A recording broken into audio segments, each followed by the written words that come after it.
but the countries are still forced and required to deposit their bank reserves with the French central bank.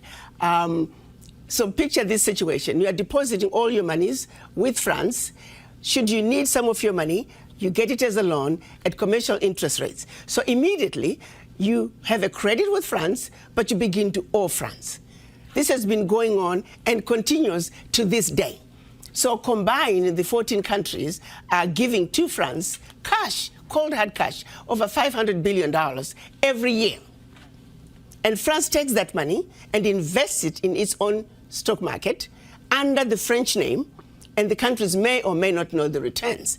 Currently, for every 14 billion that France takes out of Africa, by the time they finish investing it in the French stock market, they are realizing upwards of 300 billion.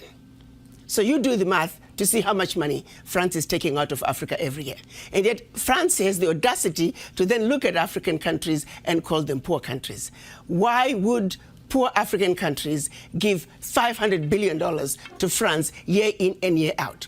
What really gets me the most is, how does the world sit back and watch this carnage take place in Africa? Where is the United Nations?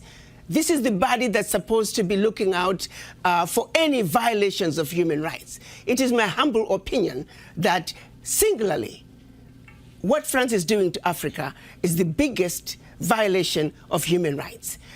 Women and children are dying of starvation, youth unemployment, when the same poor countries are giving $500 billion to France. It simply does not make any sense. And I don't know how the world can sit back and watch all this unfold and nobody is saying anything.